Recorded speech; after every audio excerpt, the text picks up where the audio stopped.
Once considered a gift from the gods, tobacco underwent a long journey until becoming widely associated with cancer and addiction.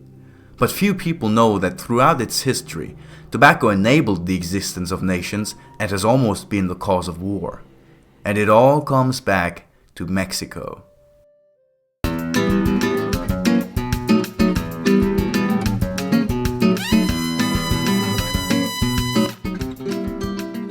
The shamans of ancient Mesoamerica have been using the leaves of plants from the genus Nicotiana as early as 1400 BC.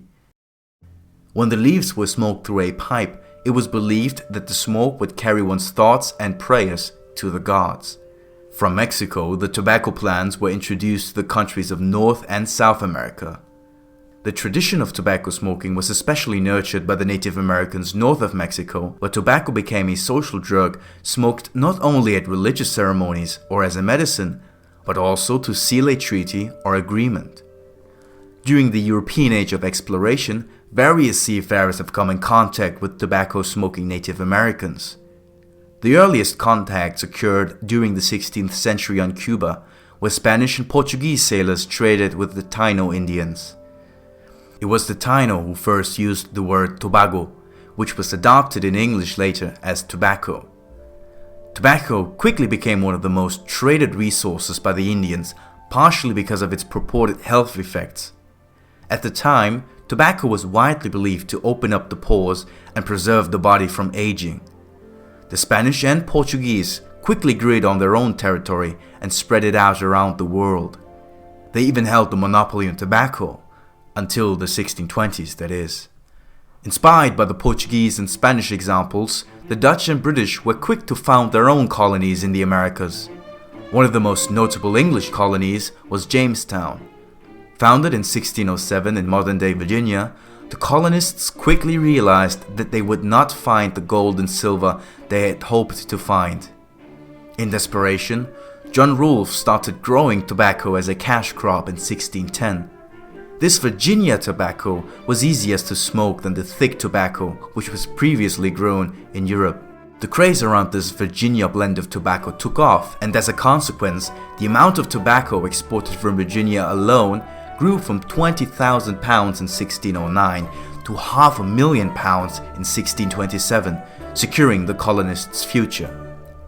Around the same time, the history of tobacco starts to become dark. Since tobacco was grown all along the East Coast and the Caribbean islands, an enormous amount of workers was needed to work the tobacco fields. Most of these workers were enslaved in Africa and brought to the Americas. Next to sugar, tobacco was the second biggest driver of the slave trade until around 1800, when cotton was introduced.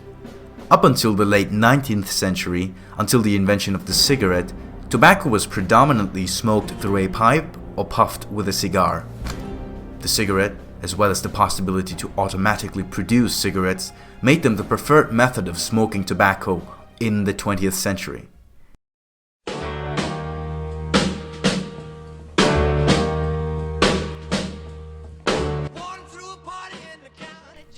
The popularity of tobacco grew unhinged throughout the two world wars up until the 1970s, when the health risks of tobacco could not be swept under the rug anymore, and governments throughout the world took drastic measures against tobacco companies. Cigarette smoke contains many harmful and downright carcinogenic constituents like nicotine, carbon monoxide, and tar. Nicotine is the actual active alkaloid in tobacco. Its stimulating effect can cause dependency in long-time users. These and the hundreds of other constituents in cigarettes can cause birth defects, diseases affecting the heart and lung, as well as cancer.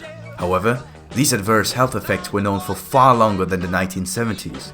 In 1948, the British physiologist Richard Doll was the first to link tobacco use to serious health damage, and in the 1950s, British doctors have proven the link between lung cancer and exposure to tobacco smoke. In order to reduce the potential burden of disease, the World Health Organization successfully rallied 168 countries to sign the Framework Convention on Tobacco Control in 2003. But up until this day, the smokers have prevailed. But for how much longer? Thanks for watching. Feel free to subscribe to this channel if you want to be notified when other videos like this are uploaded. Feel free to like and comment below this video, and if you really want to support me, feel free to check out my Patreon page, linked below as well as on screen and on my channel page.